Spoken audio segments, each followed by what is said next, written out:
Gemini. This is a Gemini Sun, Moon, Rising, and Venus reading for bonus reading for the month of May.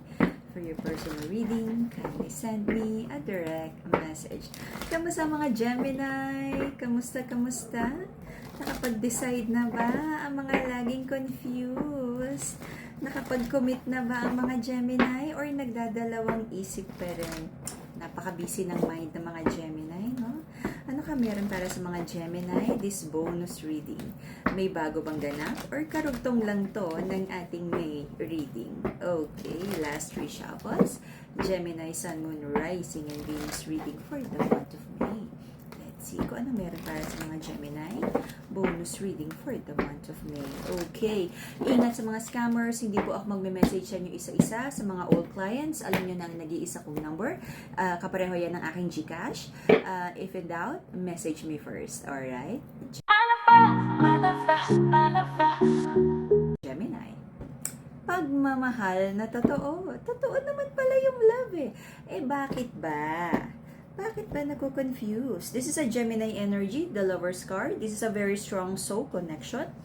But hindi daw ready mag-build or to have a long-term connection ang ating mga Gemini. But you feel that this is like a divinely orchestrated meeting of the soul. Totoo ang pagmamahal na ino-offer? Okay, yan na natin. And, may mga doubts, no? May mga trust issues sa relationship na to. Ano kaya ang mga trust issues na to? Nagdala ng overthinking, sleepless nights, nagkaroon ng dishonest energy sa relationship na to. But I feel, Gemini, if you're having if meron kang business or anything about money, I feel may isang taong hindi nagiging honest sa'yo tungkol sa kaperahan, kayamanan. Okay?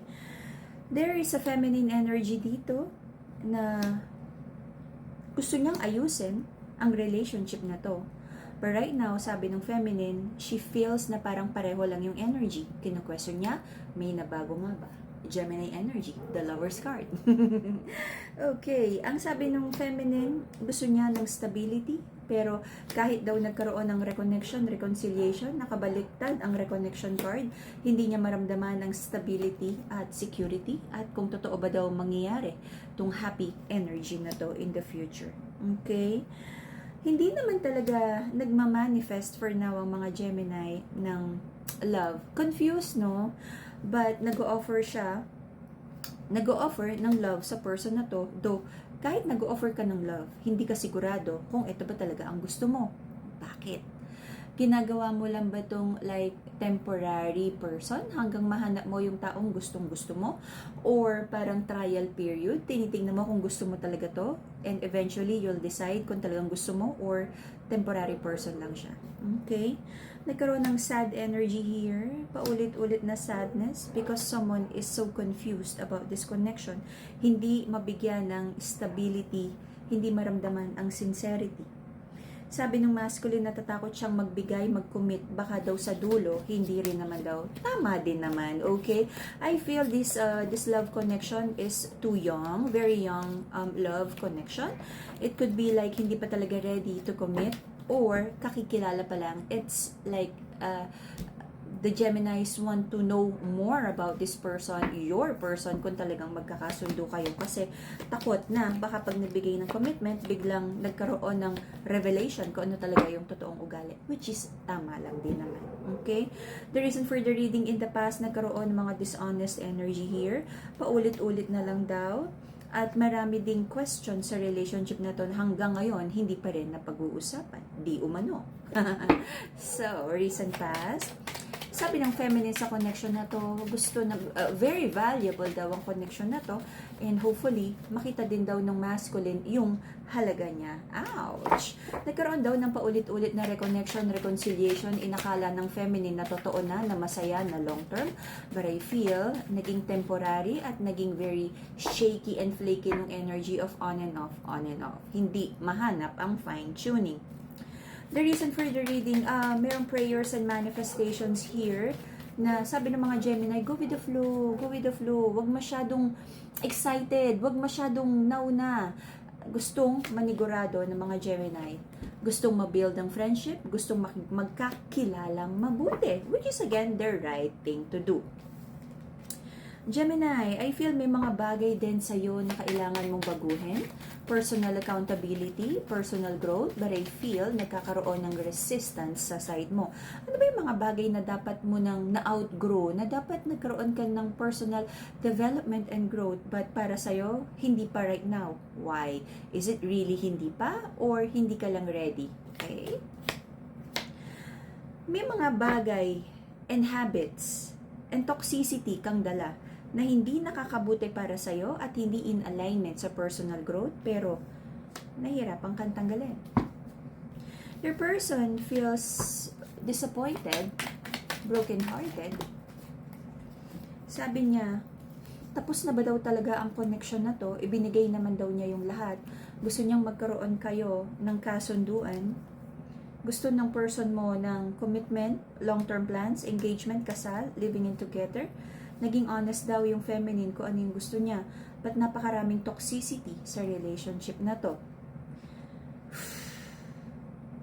Because of like mga misunderstanding and away, I feel the feminine is like nasa war mode, napapagod, napipikon.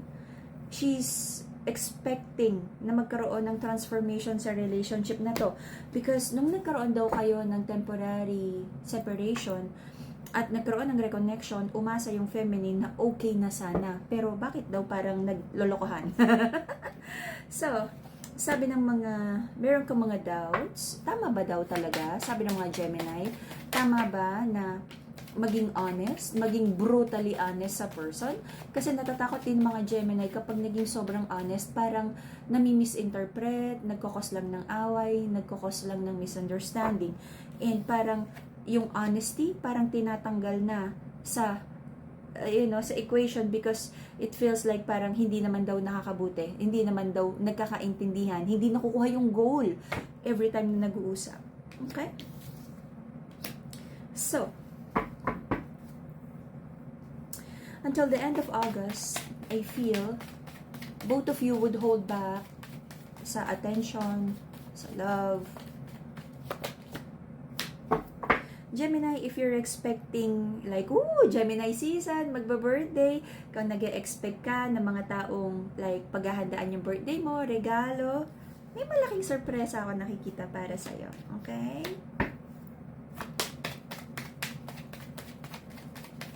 And kung meron ka mga ina-expect like promotion, meron ako nakikita sa'yo for this year, promotion, increase, recognition, like target mo sa pera, yes. May victory pagdating sa pera. I feel dito ka muna kailangan mag-focus. Kaperahan, like anything na magdadala sa'yo ng stability, dun muna. Okay? Anything na magdadala ng kabuhayan, showcase. Until the end of August, I feel hindi pa rin ganun ka-ready yung masculine sa situation na to. Magdadala ng maraming overthinking, sleepless nights, because someone is waiting for like magkaroon ng stability itong relationship na to. I feel susubukan, no? Pero mahirap kasing ipilit pag hindi ready. Yun yung number one challenge eh. Kasi lalo na pag yung masculine yung hindi ready, tas pinilit mo, mas nagre-rebelde, mas hindi makakabuti kapag napilitan lang. Okay? Pag ready, pag hindi, hindi. Pag kaya maghintay. Pag hindi, nahihirapan ng emotions, bitiwan. Kasi yun yung pinakamahirap eh. The one is ready for a commitment.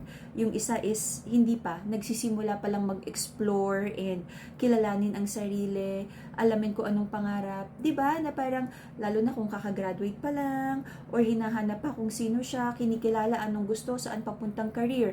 Number one, dapat alam mo yung sarili mo, ano yung career mo, susuportahan ka ba ng partner mo. Kasi kung number one na hindi ka kayang suportahan ng person mo, I doubt na mag-work out ang kahit anong relationship, because any love connection is more than the love, romance, and the passionate connection. This is being the power couple energy. You support each other and both of you are willing to meet each other halfway and both of you will grow together. Pag hindi, pag masyadong minadali, ang laki ng tendency that you might grow apart. At pagdating sa dulo, parang hindi mo siya kilala, because most of the time, ganun talaga yung nangyayari. Habang nakikilala nyo yung isa't isa, mas nare-realize yung hindi pala jive. Okay? So, dahan-dahan lang, kilalaning mabuti ang bawat isa before magbigay ng long-term commitment sa isa't isa. Okay? And that would be the Gemini reading, bonus reading for the month of May.